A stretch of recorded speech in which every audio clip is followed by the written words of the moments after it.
ಈ ಅಜ್ಞಾನಿನ ಕ್ಷಮಿಸ್ಬಿಡು ದೇವಿ. ನಾನ್ ನಿನ್ನ ಭಕ್ತಿ ಭಾವನ ಅರ್ಥ ಮಾಡ್ಕೊಳ್ಳಿಲ್ಲ ಮತ್ತೆ ನಿನಗೆ ಅವಮಾನ ಮಾಡ್ತಾನೆ ಬಂದೆ. ಆದ್ರೆ ಇದರಲ್ಲಿ ನನ್ನ ತಪ್ಪೇನೂ ಇಲ್ಲ. ನಾನು ಒಬ್ಬ ಭಕ್ತ ತಾನೆ. ಒಬ್ಬ ಭಕ್ತನ ಮುಂದೆ ಅವನ ದೇವರನ್ನ ಯಾರಾದ್ರೂ ಅಪವಿತ್ರ ಮಾಡಿದ್ರೆ ಅವನು ಹೇಗ್ ಸಹಿಸ್ಕೊಳಕ್ಕಾಗತ್ತೆ ದೇವಿ? ನನ್ನ ಅಮ್ಮ ಹೇಳ್ತಾರೆ, ನಿಜವಾದ ಪೂಜೆ ಅಂದ್ರೆ ಪೂಜೆ ವಿಧಿವಿಧಾನ, ಆಡಂಬರಕ್ಕಿಂತ ಹೆಚ್ಚು ನಮ್ಮ ಭಗವಂತನ ಮೇಲೆ ನಿಜವಾದ ನಿಷ್ಠೆ, ಭಕ್ತಿ ಮತ್ತೆ ಪ್ರೀತಿ ಇರೋದಷ್ಟೇ ಅಗತ್ಯ ಇರೋದು.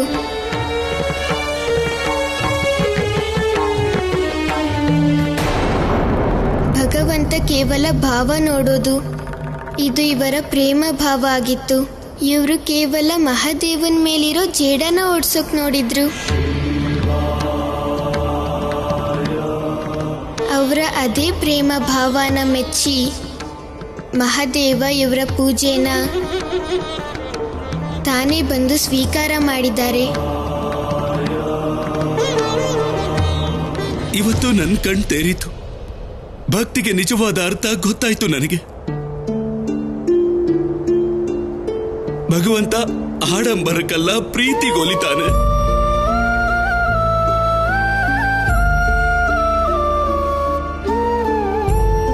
ನೀನು ನನಗಿಂತ ದೊಡ್ಡ ಶಿವಭಕ್ತಿ ದೇವಿ.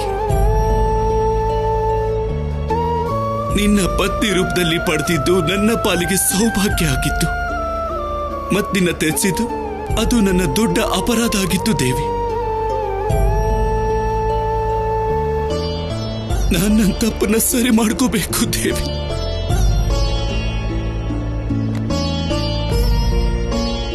ನೀನನ್ನ ಮತ್ತೆ ನಿನ್ನ ಪತಿ ರೂಪದಲ್ಲಿ ಸ್ವೀಕಾರ ಮಾಡ್ತೀಯ ದೇವಿ?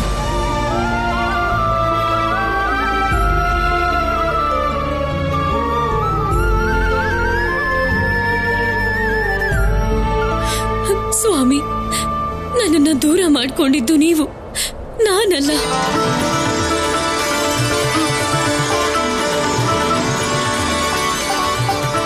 ಹರ ಹರ ಮಹಾದೇವ, ಹರ ಹರ ಮಹಾದೇವ, ಹರ ಹರ ಮಹಾದೇವ, ಹರ ಹರ ಮಹಾದೇವ, ಹರ ಹರ ಮಹಾದೇವ, ಹರ ಹರ ಮಹಾದೇವ.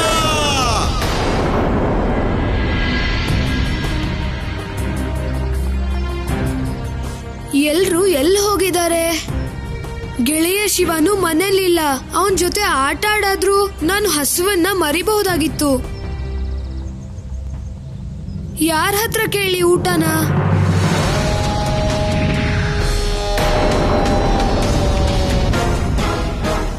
ನಾನ್ ನಿನಗೆ ಊಟ ಕೊಡ್ತೀನಿ ಬಾಲಕ.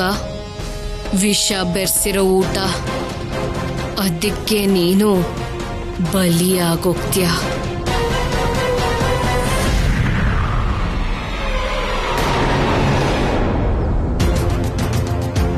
ಮೂರ್ಖ, ಎಲ್ಲಿ ಹೋಗ್ಬಿಟ್ಟಿದ್ರಿ ನೀವು? ನನ್ಗೆ ಬೇಗ ಹಾಲ್ ತಂದ್ಕೊಡಿ. ತುಂಬಾ ಹಸುವಾಗ್ತಿದೆ ನಂಗೆ.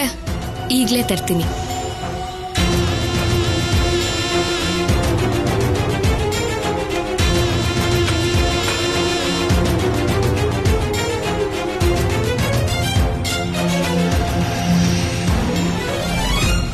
ಈಗ ನಿನ್ನ ಅಂತಿಮ ಯಾತ್ರೆ ಶುರು ಆಯ್ತು ಅನ್ಕೋ.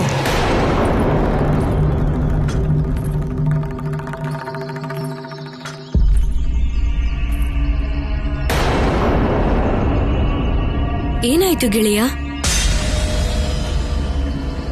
ಯಾಕಲ್ಲೇ ನಿಂತ್ರಿ?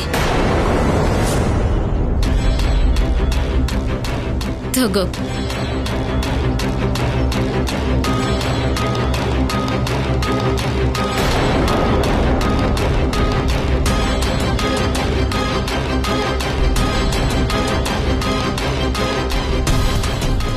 ಮೂರ್ಖ ಅಪಾಯದಲ್ಲಿದ್ದಾನೆ ಅನ್ಸುತ್ತೆ.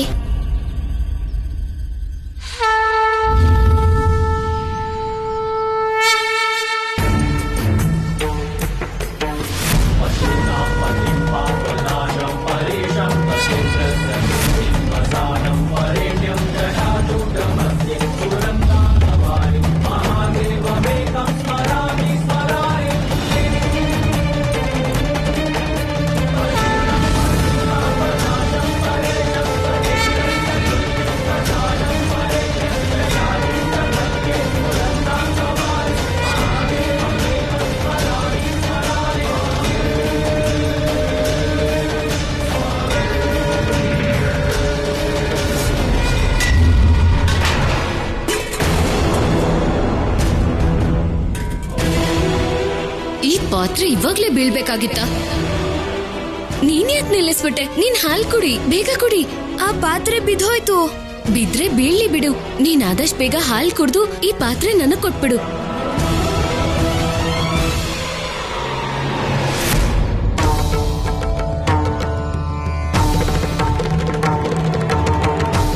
ಏನಾಯ್ತು ಗೆಳೆಯ? ನೀವಿನ್ನೂ ಆತಂಕದಲ್ಲಿದ್ದೀರಾ? ಮೂರ್ಖಂಗ್ ಬಂದಿರೋ ಅಪಾಯ ಇನ್ನೂ ದೂರ ಆಗಿಲ್ವಾ?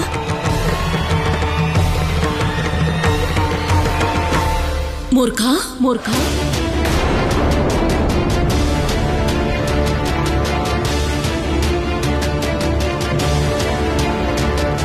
ಏನ್ ಕುಡಿತಾ ಇದೀಯಾ?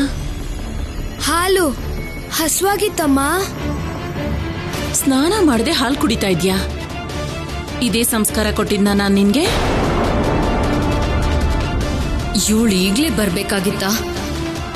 ಇವಳಿಂದ ಹುಷಾರಾಗಿರ್ಬೇಕು. ಗೆಳೆಯ, ಈಗೇನೋ ಮೂರ್ಖನ ರಕ್ಷಣೆ ಮಾಡಿದ್ದೀರಾ, ಆದ್ರೆ ಮತ್ತೆ ಏನಾದ್ರೂ ಅಪಾಯ ಆದ್ರೆ? ಈಗ ಅಮ್ಮ ಮನೆಗ್ ಬಂದ್ರು, ಅದ್ರಿಂದ ಚಿಂತೆ ಮಾಡೋ ಅಗತ್ಯ ಇಲ್ಲ. ಅಮ್ಮನ ಜೊತೆ ಎಲ್ಲರೂ ಸುರಕ್ಷಿತವಾಗಿರ್ತಾರೆ. ನನ್ನ ಕ್ಷಮಿಸಿ ಅಮ್ಮ, ನನ್ನಿಂದ ತಪ್ಪಾಗಿದೆ. ಅಮ್ಮ ಕೊಡುವಂತ ಶಿಕ್ಷಣ ಮರೆಯೋದಕ್ಕಲ್ಲ, ಸ್ನಾನ ಮತ್ತೆ ಧ್ಯಾನ ಆದ್ಮೇಲೆ ಊಟ ಮಾಡ್ಬೇಕು.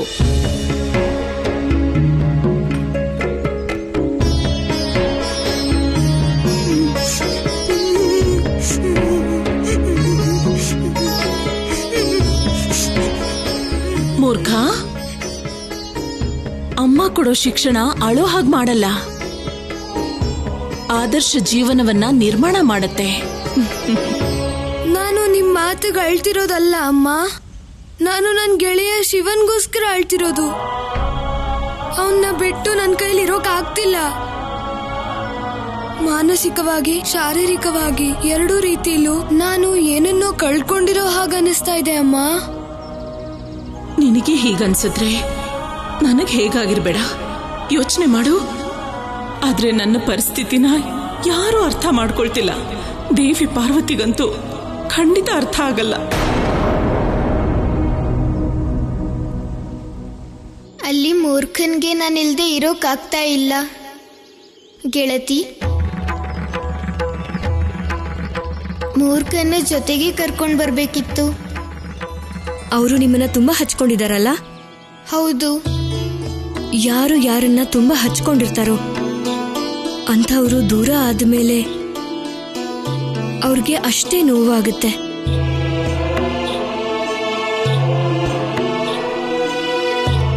ಇದನ್ನ ನಾನೇ ಸ್ವತಃ ಅನುಭವಿಸಿದ್ದೀನಿ.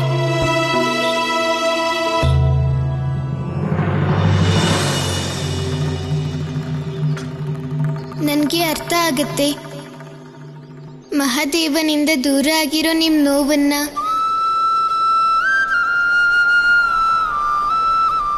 ನಾನು ನದಿಗಿರೋ ಎರಡು ದಡದ ಹಾಗೆ, ಜೊತೆಗಿದ್ದು ಕೂಡ ನಿಮ್ಮ ಜೊತೆಯಾಗಿಲ್ಲ ಮಹಾದೇವ. ಮತ್ತೆ ನೀವು ಕೂಡ ನಿಮ್ಮಿಂದ ದೂರ ಇದ್ದೀರಾ. ನಿಮ್ಮನ್ನೇ ನೀವು ಪಡ್ಕೊಳ್ಳೋ ಯಾತ್ರೆ ಮಾಡಬೇಕಾಗಿದೆ.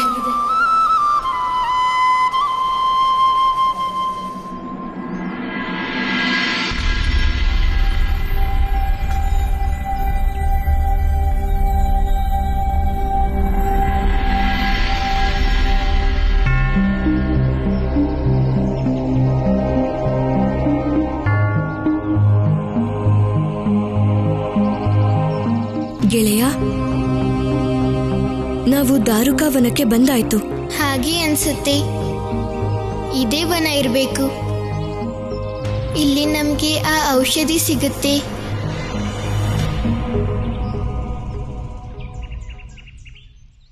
ಆದ್ರೆ ಇಷ್ಟು ವಿಶಾಲವಾದ ವನದಲ್ಲಿ ನಾವು ಔಷಧಿನ ಹೇಗ್ ಹುಡ್ಕೋದು? ವಜ್ರಾಯುಧ ನಮ್ಗೆ ಹೇಳಿತ್ತಲ್ವಾ, ನಾನು ಆ ಆಧಾರದ ಮೇಲೆ ನನ್ನ ಆಂತರಿಕ ಶಕ್ತಿ ಮೂಲಕ ಆ ಔಷಧಿ ಇರೋ ಸ್ಥಳನ ಕಂಡುಹಿಡಿಯೋ ಪ್ರಯತ್ನ ಖಂಡಿತ ಮಾಡ್ತೀನಿ.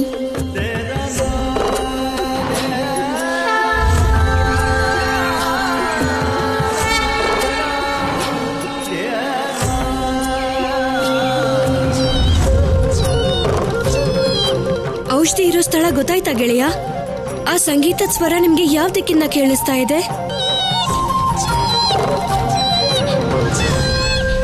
ಔಷಧಿ ಸಂಗೀತ ಕೇಳಿಸ್ತಾ ಇಲ್ಲ, ಆದ್ರೆ ಪಕ್ಷಿ ಅಳುವಂತ ಸ್ವರ ನನಗೆ ಕೇಳಿಸ್ತಾ ಇದೆ. ನಾವು ಬೇಗ ಅದ್ರ ಹತ್ರ ಹೋಗ್ಬೇಕು ಗೆಳತಿ. ನೀವು ಕೂಡ ನನ್ನ ಜೊತೆ ಬನ್ನಿ.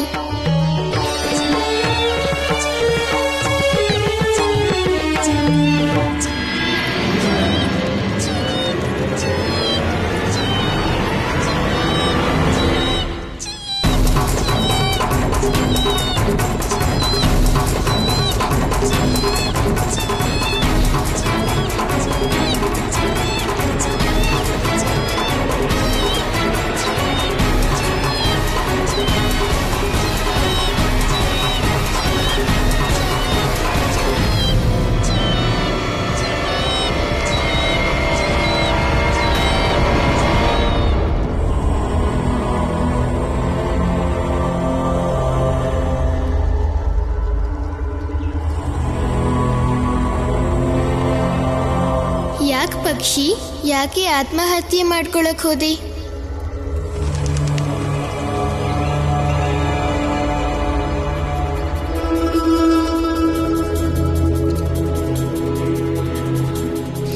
ನನ್ನ ಯಾಕೆ ಕಾಪಾಡಿದ್ರಿ? ಸಾಯಕ್ ಬಿಡಿ ನನ್ನನ್ನ. ನಾನಿನ್ ಬದುಕೋದಿಲ್ಲ, ನನಗ್ ಸಾಯಕ್ ಬಿಡಿ. ಈ ಘೋರ ನಿರಾಸೆಗೆ ಕಾರಣ ಏನು ಪುಟ್ಟ ಪಕ್ಷಿ? ಜೀವನ ತುಂಬಾ ಅಮೂಲ್ಯ. ಆದ್ರೆ ನೀನೇ ಸ್ವತಃ ನಿನ್ನ ಜೀವ ಕಳ್ಕೊಳ್ಳೋಕ್ ಯಾಕೆ ಯೋಚಿಸ್ತಾ ಇದೀಯಾ? ನನ್ ಜೊತೆ ಹಕ್ಕಿ, ಅದ್ರ ಜೊತೆ ಎಲ್ಲ ಸುಖ ದುಃಖ ಹಂಚ್ಕೋತಿದ್ದೆ. ನನ್ ಜೀವನದ ಕಷ್ಟದ ಪರಿಸ್ಥಿತಿನೂ ಅದ್ರ ಜೊತೆನೆ ಹಂಚ್ಕೋತಿದ್ದೆ. ಈಗ ಅವನೇ ಇಲ್ಲ. ಈಗ ನಾನು ಒಬ್ಳೇ ಇದ್ದು ಏನ್ ಮಾಡ್ಲಿ? ಆದ್ರೆ ನಿನ್ ಜೊತೆಲಿರೋ ಗೆಳೆಯ ಎಲ್ಲಿಗೆ ಹೋದ? ಬೇಟೆಗಾರನ್ ಬಲೆಯಿಂದ ನನ್ನ ಕಾಪಾಡೋಕೆ ಅವನ್ ತನ್ನ ಜೀವನನೇ ಬಲಿ ಕೊಟ್ಟ. ಆ ಬೇಟೆಗಾರ ಪಂಜರದಲ್ಲಿ ಕೂಡಿಟ್ಟು ಯಾರಿಗಾದ್ರೂ ಮಾರ್ತಾನೆ ಅಂತ ನನಗ್ ಚೆನ್ನಾಗಿ ಗೊತ್ತಿತ್ತು. ಆ ಜೀವನ ನನ್ಗೂ ನನ್ ಗೆಳೆಯಂಗೂ ಬೇಕಾಗಿರ್ಲಿಲ್ಲ. ಅದರಿಂದ ಅವನ್ ತನ್ನ ಪ್ರಾಣನೇ ತ್ಯಾಗ ಮಾಡ್ದ. ಬೇಟೆಗಾರ ಕೆಳಗಿರೋ ಬೆಂಕಿಯಲ್ಲಿ ಅವನನ್ನ ಸುಟ್ಟಿದ್ದಾನೆ. ಆದ್ರಿಂದ ನಾನು ಆ ಬೆಂಕಿಯಲ್ಲಿ ಬಿದ್ದು ಸತ್ ಹೋಗ್ತೀನಿ. ಯಾವ ಗತಿ ನನ್ ಗೆಳೆಯಂಗಾಯ್ತು, ಅದೇ ಗತಿ ನನ್ಗೂ ಆಗ್ಲಿ. ಯಾವ ಗತಿ ನನ್ನ ಗೆಳೆಯನಿಗಾಯ್ತು, ಅದೇ ಗತಿ ನನಗೂ ಆಗ್ಲಿ. ಇದೇ ಪ್ರೀತಿಯ ಪರಾಕಾಷ್ಠೆ.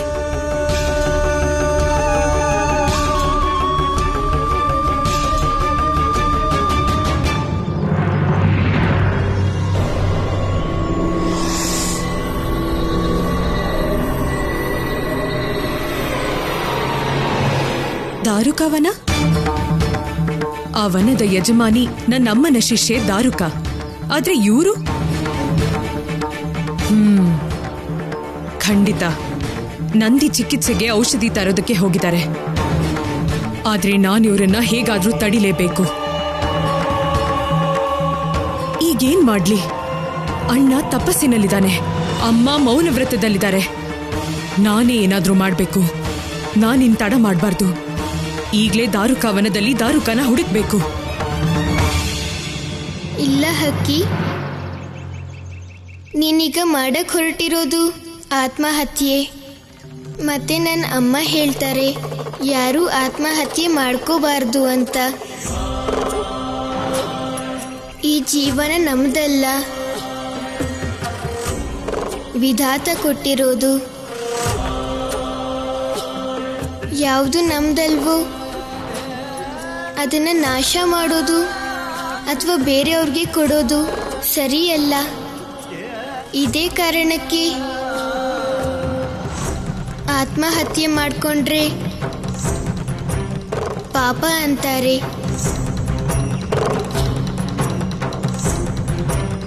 ಆತ್ಮಹತ್ಯೆ ಮಾಡ್ಕೊಳ್ಳೋರ ಆತ್ಮಕ್ಕೆ ಜಗತ್ತಿಂದ ಮುಕ್ತಿ ಸಿಗೋದಿಲ್ಲ.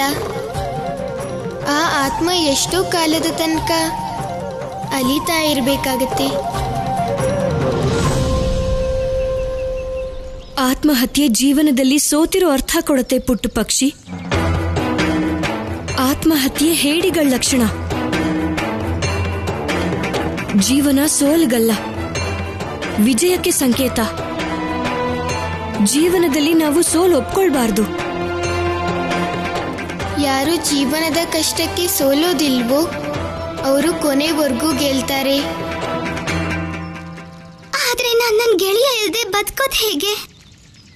ಪುಟ್ಟ ಹಕ್ಕಿ, ಹಾಗೆಲ್ಲ ಯೋಚನೆ ಮಾಡಬೇಡ. ನನ್ನ ಗೆಳತಿನ ನೋಡು, ಇವರ ಜೀವನದ ಸಂಗಾತಿ ಕೂಡ ದೂರ ಆಗಿದ್ದಾರೆ. ಆದ್ರೆ ಇವರ ಜೀವನನ ತ್ಯಾಗ ಮಾಡಿದ್ರ? ನಿರಾಸೆಯಿಂದ ಕೂತಿದಾರಾ? ಇಲ್ಲ ಅಲ್ವಾ? ಮನಸ್ಸಲ್ಲಿ ಆಸೆ ಮತ್ತೆ ವಿಶ್ವಾಸದ ದೀಪ ಹಚ್ಚಿ ಅವರನ್ನ ಹುಡುಕ್ತಾ ಇದ್ದಾರೆ.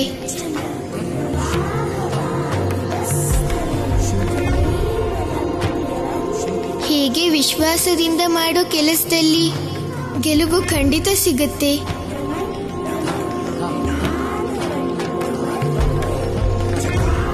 ಅದರಿಂದ ಪುಟಾಣಿ ಹಕ್ಕಿ, ನೀನು ದುಃಖ ಪಡಬೇಡ.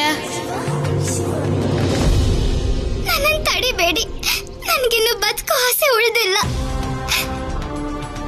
ನನ್ನ ಸಾಯಬೇಡಿ.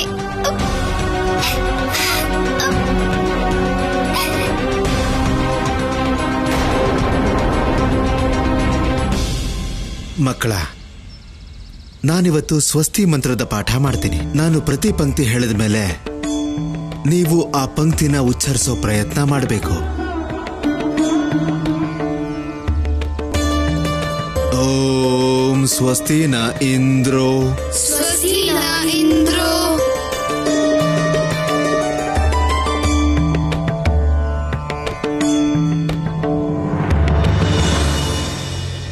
ಏನ್ ಮಾಡ್ಲಿ ನಾನೀಗ? ಮಹಾರಾಣಿ ಕೊಟ್ಟಿರೋ ಆದೇಶನ ಹೇಗ್ ನೆರವೇರಿಸ್ಲಿ? ಈಗ ನೀವೆಲ್ಲ ಇದನ್ನ ಬರೆಯೋ ಪ್ರಯತ್ನ ಮಾಡಿ. ಆಗ ಈ ಪಾಠ ನಿಮ್ಗೆ ಕಂಠಸ್ಥ ಆಗುತ್ತೆ. ಸರಿಯಪ್ಪ. ಮೂರ್ಖ, ನೀನೀಗ ಒಳಗಡೆ ಹೋಗಿ ನನ್ನ ಲೇಖನ ಪುಸ್ತಕ, ಲೇಖನಿ ಮತ್ತೆ ಶಾಯಿ ತಗೊಂಡ್ ಬಾ. ಸರಿ ಆಯ್ತು ಅಪ್ಪ.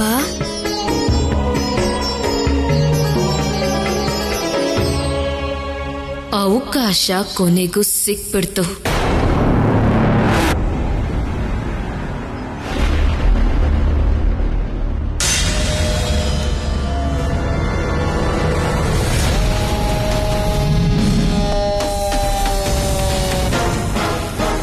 ಇವತ್ ನೀನು ಚೇಳಿಂದ ಕಚ್ಚಿಸ್ಕೊಂಡು ಸಾಯ್ತ್ಯ ಮೂರ್ಖ.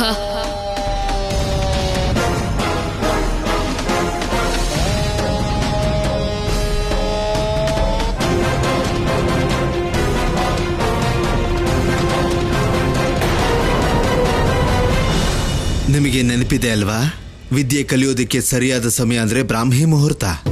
ವಿದ್ಯಾರ್ಥಿಗಳು ಬೆಳಗಿನ ಜಾವ ಎದ್ದು ತಮ್ಮ ನಿತ್ಯ ಕರ್ಮಗಳನ್ನು ಮುಗಿಸಿ ವಿದ್ಯೆ ಕಲಿಯೋದಕ್ಕೆ ಪ್ರಾರಂಭ ಮಾಡಬೇಕು. ಮೂರ್ಖ, ಲೇಖನ ಸಾಮಗ್ರಿನ ತೆಗಿ ಮಗು. ಖಂಡಿತವಾಗ್ಲೂ ಅಪ್ಪ.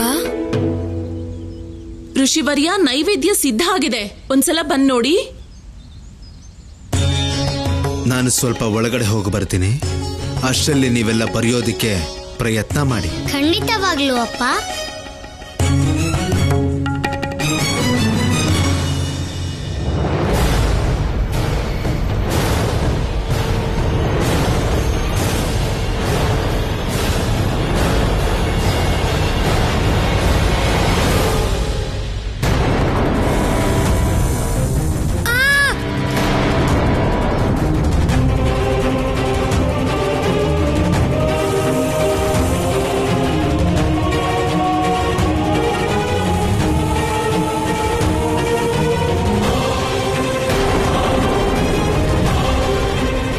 ಬಾಲಶಿವ, ಇವತ್ತು ನಿನ್ ಸಹೋದರರು ಮತ್ತೆ ಗೆಳೆಯರ ಕತೆ ಮುಗ್ದು ಹೋಗುತ್ತೆ.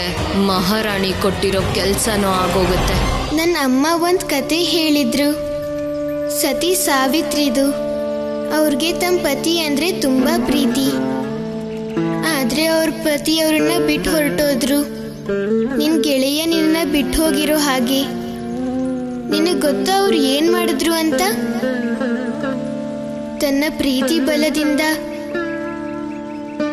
ತಮ್ಮ ಪತಿ ಪ್ರಾಣನ ಯಮರಾಜನಿಂದ ಹಿಂದೆ ಪಡೆದ್ರು. ಈ ಕಥೆಯ ಅರ್ಥ ಏನು? ನಿನ್ಗೂ ನಿನ್ ಪ್ರೀತಿ ಮೇಲೆ ಅಷ್ಟೇ ಭರವಸೆ ಇದೆಯಾ? ಸತಿ ಸಾವಿತ್ರಿಗಿರೋ ಅಷ್ಟು? ಖಂಡಿತ ನನ್ಗೆ ನನ್ನ ಪ್ರೀತಿ ಮೇಲೆ ತುಂಬಾ ಭರವಸೆ ಇದೆ. ಹಾಗಾದ್ರೆ ಅದೇ ಭರವಸೆಯಿಂದಾನೇ ನಿನ್ ಗೆಳೆಯನ್ನ ಕರಿ.